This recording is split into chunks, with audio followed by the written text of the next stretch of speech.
The city, a shimmering heat-distorted illusion, receded in Sarah Chen's rearview mirror. Each milestone on the asphalt ribbon, unwinding before her, felt like a deliberate step away from the concrete canyons and their shadowed secrets, a journey toward the promised serenity of Oak Null Estates. The master-planned community nestled in rolling green hills marketed itself as an enclave of tranquility and exclusivity, a modern Eden. Her sister Emily had recently transplanted her life here, along with her husband Mark and their 7-year-old son Leo. Leo, a brilliant, inquisitive boy whose mind danced to the unique rhythms of autism spectrum disorder, was the magnetic north of Sarah's weekend visit. She cherished their time together, finding a rare peace in the way his perspective could dismantle and reassemble the world into something new, often more wondrous. She understood, too, the delicate calibration his spirit required. Change and unfamiliar environments could be seismic events for him. Sarah, as the commander of the State Child Rescue Task Force, navigated the darkest corridors of child endangerment daily. Her encounters with Leo were a vital counterweight, a necessary balm to her soul, reminding her of the pure, untainted innocence she dedicated her life to protecting. A fragile flame in a world too eager to extinguish such lights. The irony, when it finally struck, would possess the brutal force of a physical assault. She, who orchestrated high-stakes, intricate rescues of abducted and exploited children from the clutches of predators, would soon find herself locked in a desperate personal race against time. Her own beloved nephew, lost not in some shadowy underworld, but within the manicured confines of a place that sold itself as the ultimate sanctuary. The predator this time wore a different, more insidious guise. The first tremor of impending chaos arrived with the dusk on Saturday. One moment, Emily's spacious, architect-designed kitchen was aglow, bathed in the warm, inviting luminescence of recessed lighting. The cheerful, high-pitched cadence of Leo's voice filled the air as he meticulously explained the complex social hierarchy of his cherished dinosaur figures to a rapt Aunt Sarah. The next, an absolute unnerving blackness swallowed them whole. Leo, acutely sensitive to sudden sensory shifts, to the jarring theft of light and the eruption of unexpected sounds, let out a sharp, piercing cry of distress. It was a sound that sliced through the sudden dark, raw, and immediate. "It's okay, buddy," Emily soothed instantly, her voice a beacon of calm in the disorienting void, though Sarah could detect the faint tremor beneath the surface. "Just a power outage. We'll get the flashlights." "Mark, they're in the utility drawer, remember?" But then a new sound began to bloom in the darkness, growing from a distant rumble to a visceral, guttural roar. Across the sprawling expanse of Oak Knoll, Estate's emergency generators coughed, sputtered, and then thundered to life. The Chen Maxwell house began to vibrate, a low, resonant thrum from their own generator, kicking in a reassuring pulse. However, this was overlaid almost immediately by a cacophony from beyond their walls. Dozens, perhaps hundreds of engines, each adding its own discordant note to create an overwhelming, disorienting soundscape. It was a mechanical chorus of chaos. For Leo, it was not just noise. It was an auditory assault, a physical battery of sound waves. His initial cries of distress escalated, spiraling into a full-blown meltdown. It was a torrent of anguished sounds, a primal expression of sensory overload. His small hands pressed hard against his ears, his body rocking violently back and forth, a tiny vessel overwhelmed by a tempest. Emily rushed to him, her earlier composure strained. "I'll take him outside for a minute." Mark, Emily's husband, set his voice tight with concern as he moved to scoop Leo into his arms. Maybe the fresh air, or if he can see the generators, understand where the noise is coming from. It might help ground him. He looked from Emily to Sarah, a plea for agreement in his eyes. Sarah felt a cold prickle of unease, a whisper of her professional intuition. "Mark, be careful. It sounds completely chaotic out there. Don't go far." She caught a glimpse of the flashing emergency lights already beginning to strobe through the windows, painting the darkness with frantic patterns. Minutes stretched taut and heavy. Emily found a powerful flashlight, its beam cutting a swathe through the living room, illuminating dust motes dancing in the artificial ray.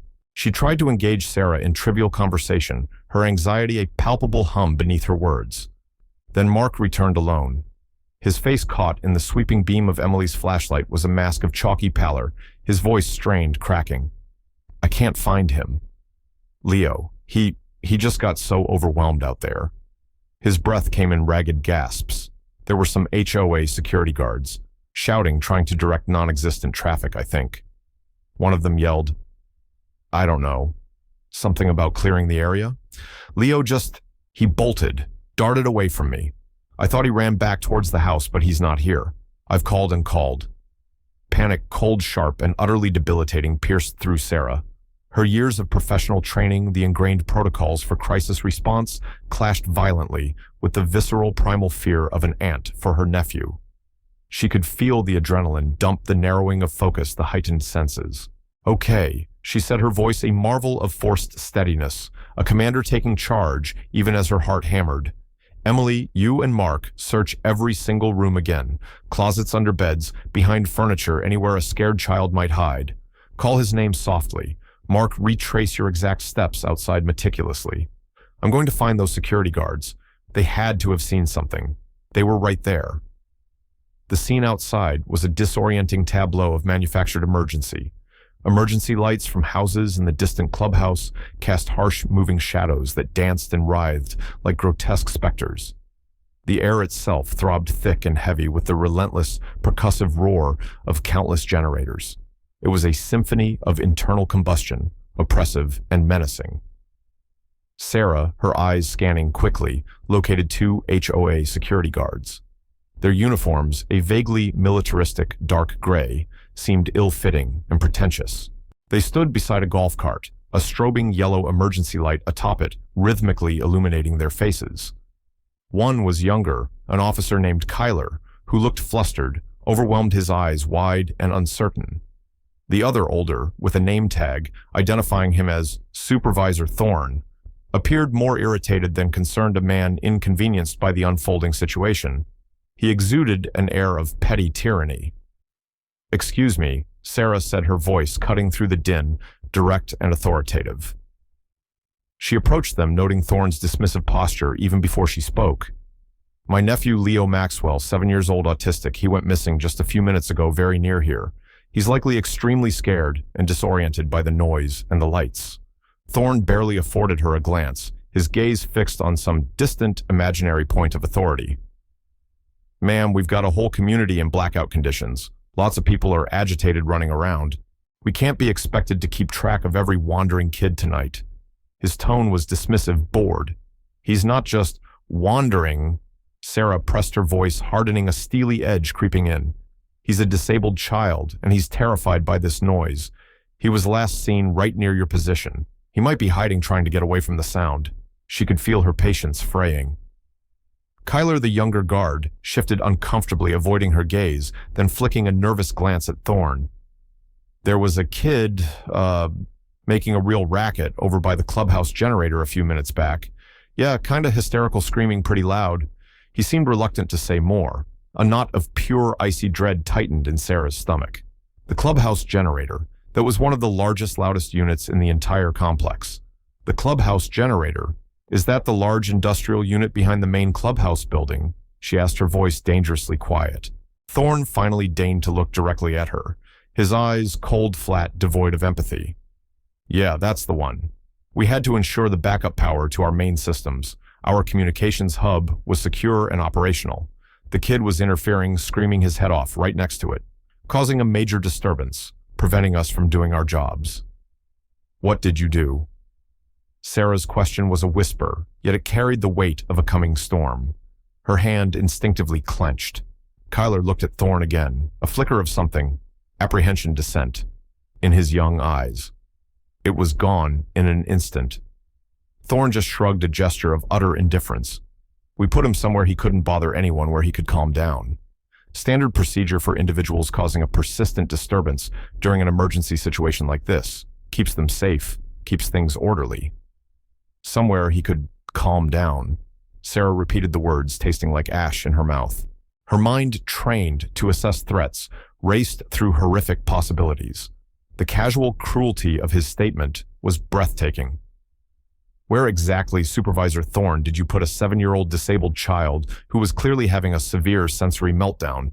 Thorne gestured dismissively with his chin towards the back of the sprawling, darkened clubhouse. In the generator annex room. It's secure, soundproofed mostly from the outside. He'll be fine. Probably cried himself to sleep by now. Best place for him, really. The generator annex room. Sarah knew those rooms from industrial sites, from emergency bunkers. They were often small, windowless, unventilated concrete boxes, incredibly deafeningly noisy from the inside and dangerously hot from the massive machinery they housed. For a child like Leo, with his acute sensory sensitivities, his vulnerability to heat it wouldn't be a place to calm down. It would be a torture chamber. She didn't waste breath on another word, on accusation or threat. Not yet. She ran. The hook had been cast, the trap sprung. Not by some criminal mastermind, some shadowy figure from the underworld she usually hunted, but by the banal, thoughtless cruelty of 2 men in ill-fitting uniforms, wielding their sliver of petty authority with callous disregard in the manufactured chaos of a community-wide blackout. Sarah Chen, who had faced down-armed kidnappers, who had navigated the treacherous currents of complex international child recovery operations, was now sprinting through the manicured, generator-roaring darkness of Oak Null estates. Her heart hammered against her ribs, a frantic drumbeat against the oppressive thrum of the engines. Her training, her years of experience, coalesced into a cold, hard knot of focused fury in her gut. The title she carried, State Child Rescue Task Force Commander, was more than a job. It was a silent, sacred vow. These men, Thorne and Kyler, had no earthly idea who they had just irrevocably crossed. The delicate, often precarious setup of Sarah's life was a constant balancing act. Professionally, she inhabited a world defined by urgent coded alerts, by grim detailed case files documenting unspeakable acts and the constant gnawing pressure of knowing that a child's life, their future, often hung precariously in the balance of her decisions, her team's actions. She commanded a highly specialized, uniquely skilled team. Individuals proficient in everything from tactical extraction and digital forensics to trauma counseling and crisis negotiation. They were the thin, determined line, the last line of defense for children plunged into the most desperate, terrifying circumstances. Personally, she was a sister, a devoted aunt, a woman who, despite the darkness, she waded through craved normalcy, who found profound solace and grounding in the uncomplicated, unconditional affection of her family. Leo, with his unfiltered honesty, his unique, often startlingly insightful way of seeing the world, was an anchor. He was a living, breathing reminder of the preciousness, the innocence she fought so fiercely to protect. His autism was not a deficit in her eyes, never had been. It was a different kind of brilliance, a unique wiring that required understanding patience and, above all, a safe, nurturing environment in which to flourish. Oak Null, with its glossy brochures promising security, community, and peace of mind, had seemed on the surface to be exactly such a place, a cruel illusion. The inciting incident, the guards' appallingly callous decision to lock Leo, a child, in profound distress in the generator room, was born not of calculated malice, perhaps, but of something almost worse, a toxic brew of ignorance, impatience, a profound lack of empathy, and a gross, arrogant abuse of their minimal delegated authority. Their justification, to quiet him down, to maintain order amidst the self-inflicted chaos, was a pathetic, transparent excuse for an act of profound, unforgivable cruelty. They saw not a terrified, disabled child in the throes of an overwhelming sensory meltdown, but a nuisance, a disruption to their self-important, puffed-up management of a minor community crisis. The blackout provided the convenient cover of emergency. Their own ingrained biases, their petty desire to assert dominance, provided the despicable motive. The generator annex was a small, squat, windowless concrete bunker, almost like a forgotten military pillbox, attached to the rear of the imposing clubhouse. The thrumming of the massive diesel engine housed inside was a palpable physical force, vibrating up through the soles of Sarah's running shoes, even before she reached the heavy industrial steel door.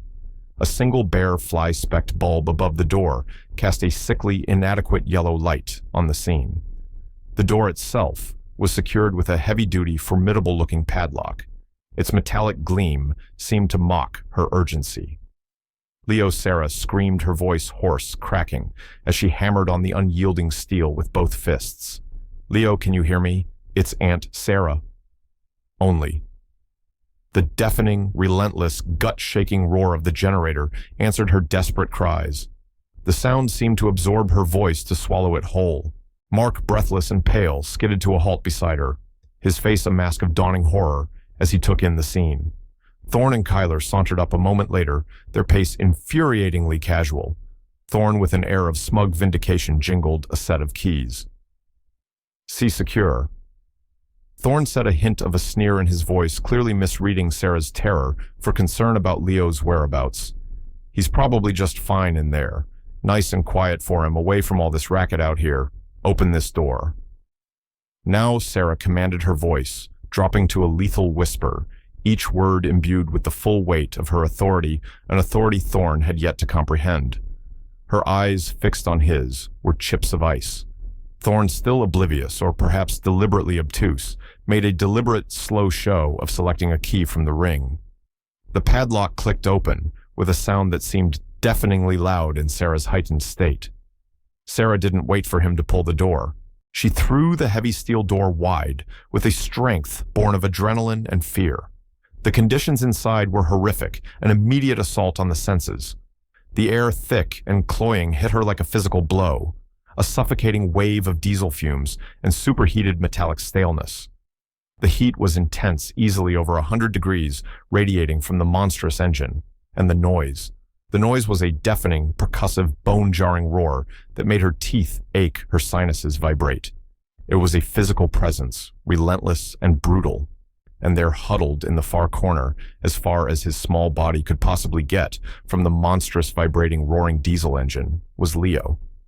He was curled into a tight fetal ball, his hands clamped so hard over his ears they seemed to be part of his skull, his small body drenched in sweat, his face pale, waxy, and streaked with grime and tears. He was utterly terrifyingly still. Too still. Leo. Sarah rushed to him, her heart feeling as if it had stopped, then lurched painfully back into motion.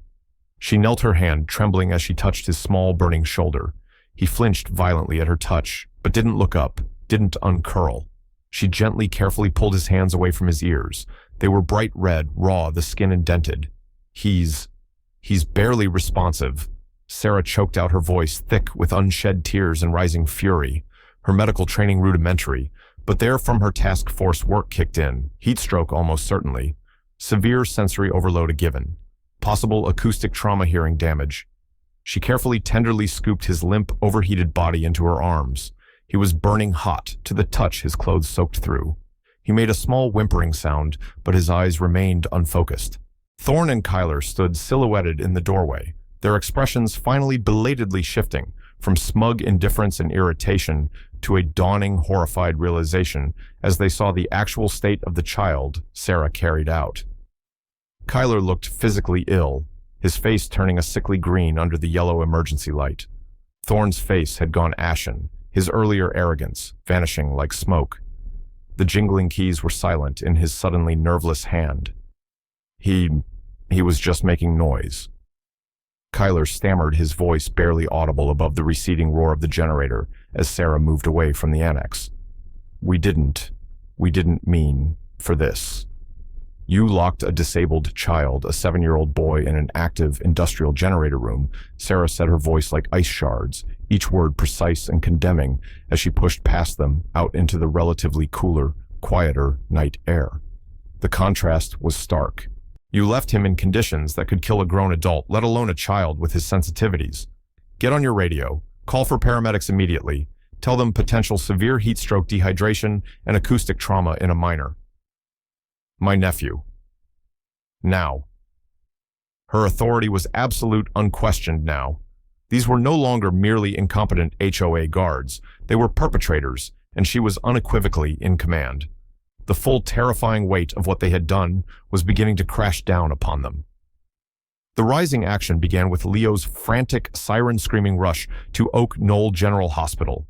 The emergency room doctors, their faces grim, worked quickly, confirming severe dehydration, the critical initial stages of heat stroke, and what they suspected was temporary but significant hearing impairment. The psychological trauma they quietly acknowledged was immeasurable and would require specialized care. While Leo was being stabilized, his small hand gripping hers with surprising strength. Even in his distressed state, Sarah made two crucial calls from the sterile corridor outside his room. The first was to her second-in-command at the State Child Rescue Task Force, a calm, collected man named David Lee. She initiated an emergency protocol for a high-risk child endangerment case, mobilizing her team's resources discreetly. The second call was to the regional FBI office briefing Special Agent in Charge, Maria Ramirez, a colleague she respected on a clear and egregious violation of federal civil rights statutes, specifically the Americans with Disabilities Act, and outlining potential kidnapping and unlawful confinement charges.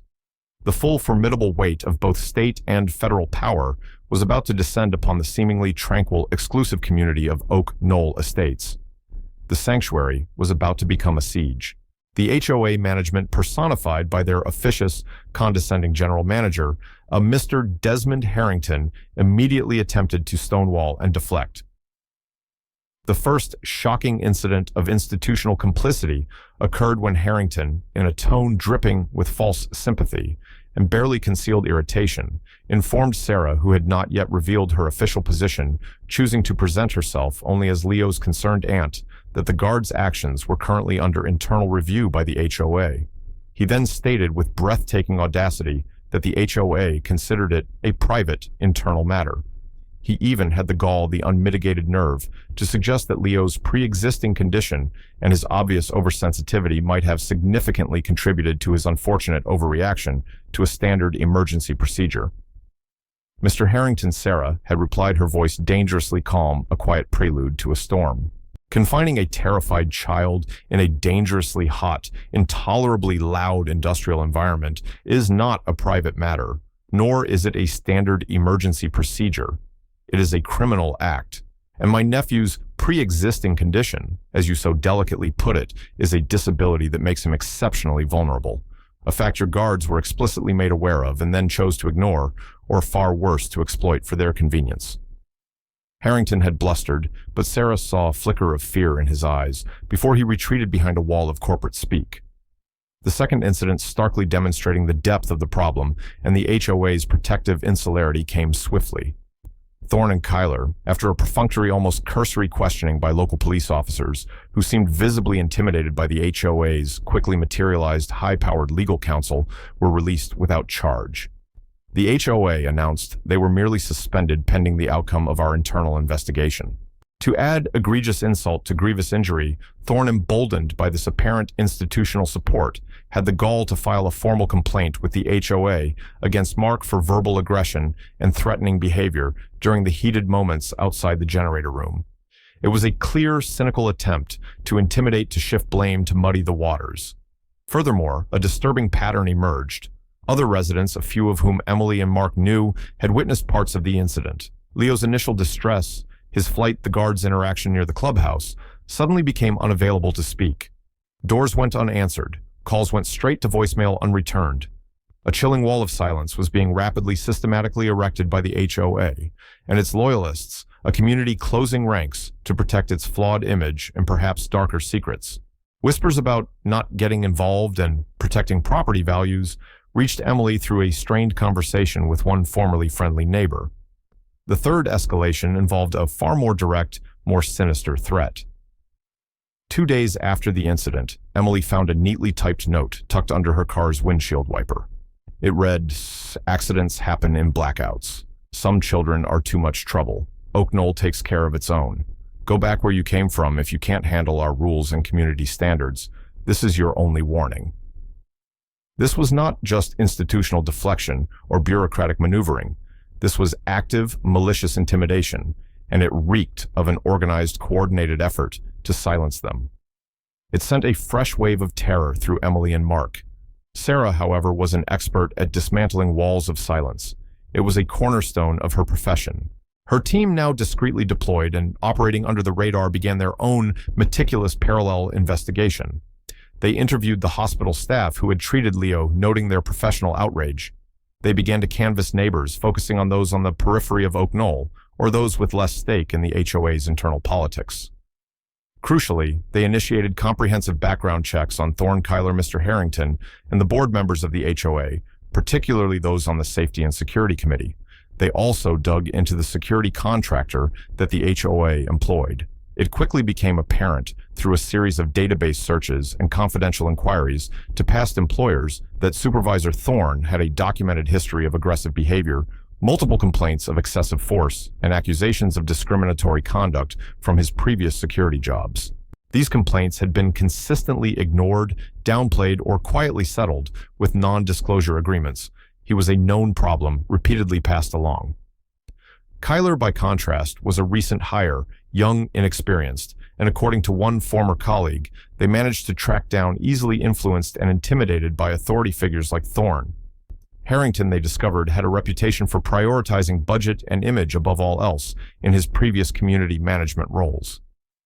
The midpoint of the investigation, and the first true twist in the unfolding drama, began to unravel when Sarah's lead analyst, a digital forensics whiz named Jenna, flagged a potential internal source. Through careful encrypted communication, they connected with a confidential informant within the HOA's administrative staff. A young woman relatively new to her job, who was visibly horrified by the incident involving Leo and deeply disturbed by the subsequent blatant cover-up she was witnessing firsthand. She had access to internal communications and was willing to risk her job to expose it. The first layer of the twist, revealed through a cache of emails and internal memos she carefully provided, was the confirmation that Thorne and Kyler weren't just acting entirely on their own misguided, cruel judgment. There was an unwritten, yet clearly understood and consistently reinforced zero-tolerance policy within Oak Null for any behavior deemed disruptive, unseemly, or not, in keeping with Oak Null's high community standards. This draconian policy was championed aggressively and vocally by a hardline faction on the HOA board. This faction was led by a wealthy, influential, and apparently untouchable resident named Victoria Sterling, who also tellingly chaired the HOA's powerful safety and security committee. The provided emails showed Sterling repeatedly advocating in board meetings for more robust measures and proactive enforcement to deal with what she termed problem elements. These elements disturbingly included unruly children, non-compliant visitors, and even residents who parked inconsiderately or whose landscaping wasn't up to her exacting standards. Thorne, it became clear, was her hand-picked enforcer, the blunt instrument of her will, granted unofficial license to maintain her vision of pristine, unblemished order. His aggressive tactics were implicitly, if not explicitly, sanctioned. The second, more explosive layer of the twist emerged from a deeper dive by Sarah's team into the HOA's security contracts, cross-referenced with Victoria Sterling's personal and corporate business dealings. Sterling, it turned out, owned a significant controlling stake in the private security company Sterling Security Solutions that employed Thorne and Kyler. It was a company she had aggressively and successfully pushed the HOA to hire several years prior, citing their supposed unparalleled efficiency and no-nonsense approach to community safety. The conflict of interest was staggering, the potential for self-enrichment enormous. She was essentially paying herself with HOA funds and ensuring her own company enforced her personal biases. Furthermore, the recent prolonged blackout, initially attributed by the utility company to a regional grid failure during a summer storm, had some highly suspicious anomalies that Sarah's tech analyst, cross-referencing with the informant's data, began to uncover. Forensic accountants on Sarah's expanded team brought in to trace the money discovered that Victoria Sterling, through her committee, had recently authorized the purchase and urgent installation of several new, extremely high-draw and largely unnecessary advanced surveillance systems for Oak Null. These systems, according to the specifications, included facial recognition capabilities and AI-driven behavioral monitoring, far beyond typical residential security. The timing was critical.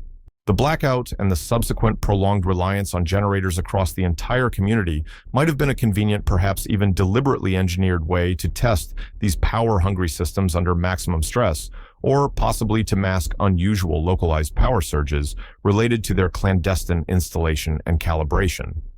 A regional outage provided perfect cover. The horrific generator room incident with Leo was in this scenario an unintended collateral consequence of a much larger, more cynical game. But the underlying conditions that led directly to it, the aggressive, almost paramilitary security posture, the absolute emphasis on unquestioning order, the potential for a deliberately managed or exacerbated crisis, were all intrinsically linked back to Victoria Sterling's overarching agenda, profit control, and the creation of her own perfectly monitored, perfectly compliant fiefdom. She wasn't just an overzealous, power-hungry board member. She was potentially manipulating the entire homeowners association, endangering residents, and breaking multiple laws for her personal financial gain and her warped vision of security. Thorne's brutal tactics and the zero-tolerance culture he enforced served as a convenient means to suppress any dissent, to silence complaints, and to maintain her iron grip on the community and its considerable budget. Leo was not just a victim of cruel guards. He was a casualty of systemic corruption and a chillingly ambitious personal agenda. The federal investigation, now running parallel to Sarah's state-level task force and fueled by this new damning information, intensified significantly. The FBI took a particularly keen interest in the clear evidence of potential wire fraud related to the security contracts, the kickbacks, and the possible willful endangerment linked to the Blackout's increasingly suspicious peculiarities. They began looking into permits, utility logs, and Sterling's communications. The carefully constructed pieces of Oak Null's polished, respectable veneer were beginning to fall away, revealing a rotten, corrupted core beneath the manicured lawns and expensive facades. The informant, now officially under federal protection, provided even more detailed records, including minutes from closed-door Safety and Security Committee meetings, where Sterling had dismissed concerns about the new surveillance system's power requirements and potential disruptions. The climax arrived not in a hail of bullets or a dramatic high-speed chase, but in the sterile, over-air-conditioned, and hushed confines of an emergency HOA board meeting. Victoria Sterling, with an arrogance born of long-held power and impunity, had called the meeting herself. Her stated purpose to address the unfortunate recent incident involving the Maxwell child, to reassure residents of their continued safety, and undoubtedly to control the narrative, firmly scapegoat Thorne and Kyler as rogue elements, and entirely exonerate herself, her company, and the board. She was unaware, as she strode confidently to the podium, that Sarah Chen, along with 2 senior FBI agents and a sharp-eyed prosecutor from the U.S. Attorney's Office, was waiting discreetly at the back of the packed community hall. Emily and Mark were there too, a silent, powerful presence. As Sterling began her practiced, smoothly delivered speech, her voice resonating with false sincerity, speaking of isolated errors in judgment by contracted personnel and the inherent challenges of maintaining order during unforeseen emergencies like the recent power failure, Sarah Chen rose from her seat. The rustle of her movement, the quiet authority in her posture, drew eyes. Mrs. Sterling. Sarah's voice cut through the hushed hall, clear, strong, and utterly devoid of deference. It carried to every corner of the room. My name is Sarah Chen.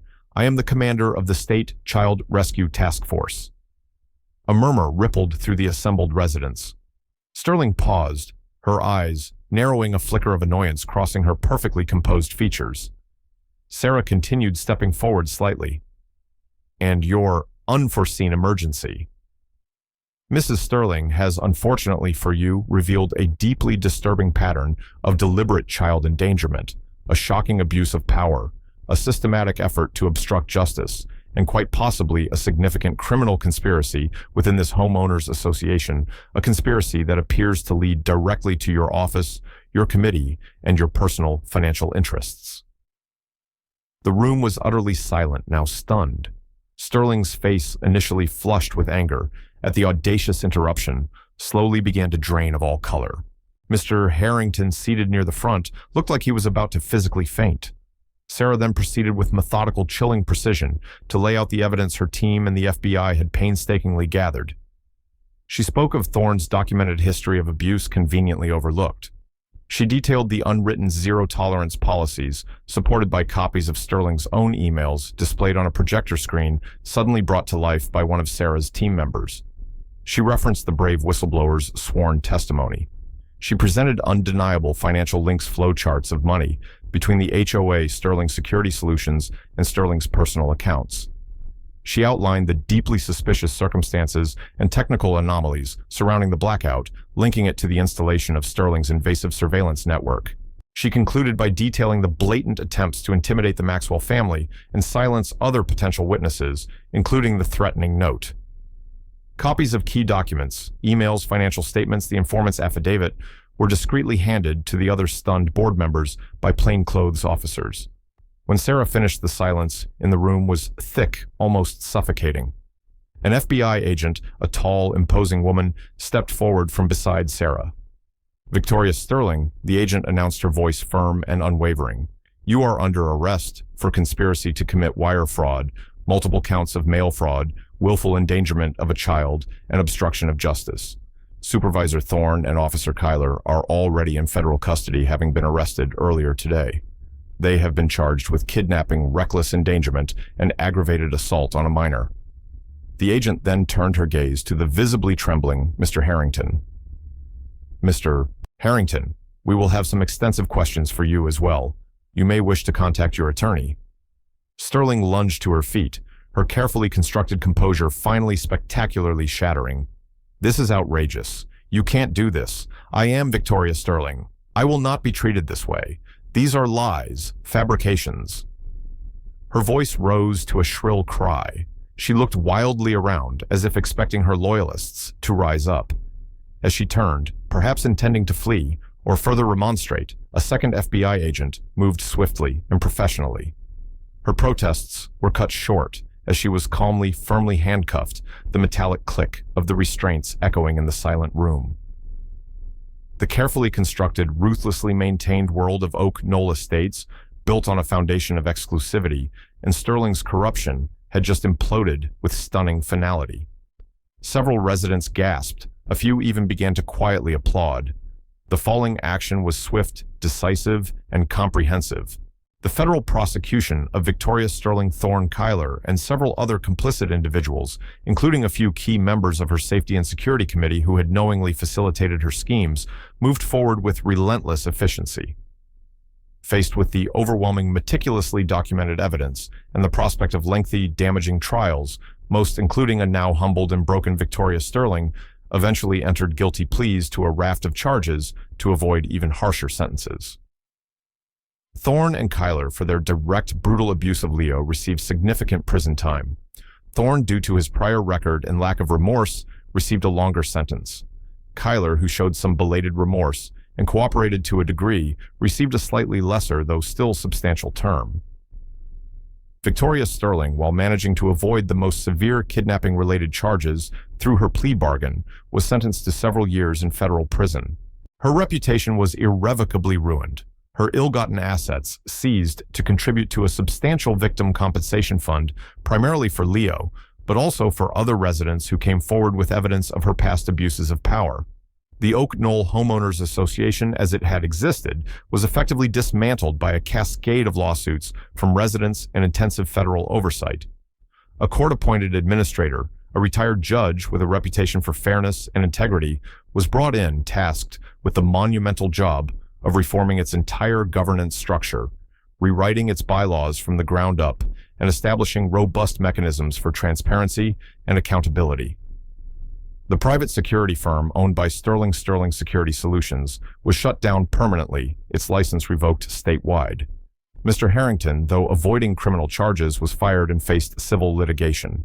The resolution brought a hard-won measure of justice, but perhaps more importantly, it brought lasting change. The Oak Null incident, amplified by national media attention, became a sobering, widely discussed case study. It highlighted the inherent dangers of unchecked HOA power, the potential for corruption within seemingly benign community organizations, and the often underestimated risks associated with the abuse of private security forces operating with minimal oversight. It directly led to the passage of stricter state licensing requirements for all private security personnel, mandating comprehensive training in disability awareness, crisis de-escalation techniques, and the legal rights of citizens.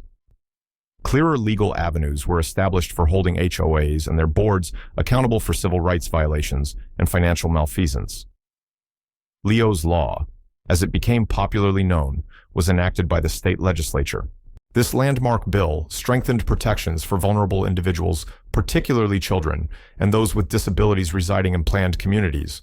It also mandated transparent, accessible complaint resolution processes for all HOA residents statewide.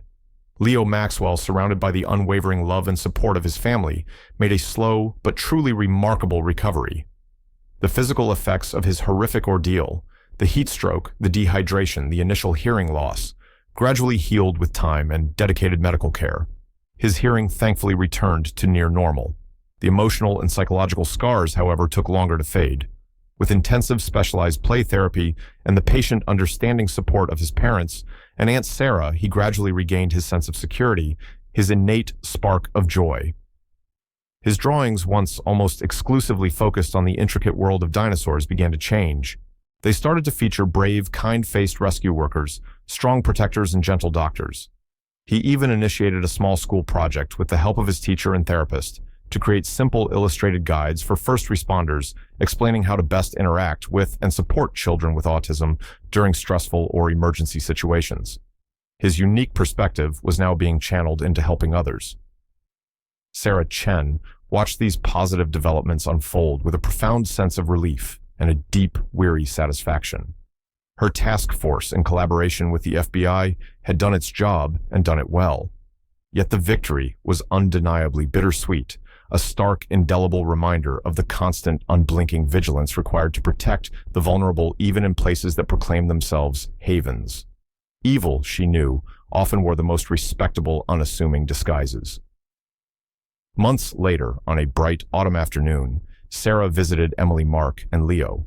Oak Null Estates was a palpably different place. The oppressive, suffocating atmosphere of fear and judgment was gone, replaced by a tentative, burgeoning sense of openness. New families, more diverse in every way, were moving in, attracted by the reformed HOA and lower property prices. The sprawling clubhouse, once a potent symbol of Sterling's exclusionary regime, now hosted genuinely open community events, bake sales, and children's art classes. The heavy iron gates at the main entrance, once always closed, now often stood open during the day. She found Leo in the community park, not far from the now decommissioned concrete bunker that had once housed the terrifying generator. He was laughing, his voice bright and unrestrained, as he played tag with a group of new friends, a mix of children of different ages and backgrounds. His joy was unconstrained, pure. He saw Sarah approaching, and with a delighted cry, ran to her, throwing his arms around her legs in a fierce hug. "Aunt Sarah," he exclaimed, his voice clear, confident, and full of affection. He then proudly held up a drawing he'd been working on at a nearby picnic table. It was a striking picture. A woman rendered in bold, vibrant colors stood tall and strong. In one hand, she held a shining shield, and in the other, she gently protectively held the hand of a small child. Around them, a dark, menacing darkness, filled with roaring, shadowy shapes, receded, pushed back by a radiant light emanating from the woman and child. "That's you," Leo said, his face beaming with innocent pride and profound understanding. "You're the rescuer, Aunt Sarah." Sarah hugged him tight, her throat constricting, tears welling in her eyes, blurring the image of the drawing. In the quiet, resilient strength of her beloved nephew, in the enduring, indomitable power of his unique spirit, she saw the timeless, enduring power of hope. The deafening, monstrous roar of the generator had finally been silenced, definitively replaced by the precious, healing laughter of a child and by the quiet, unfolding promise of a community slowly, painstakingly learning to be truly safe, truly inclusive for every single one of its members. The fight was endless, she knew, but moments like these made every battle worthwhile.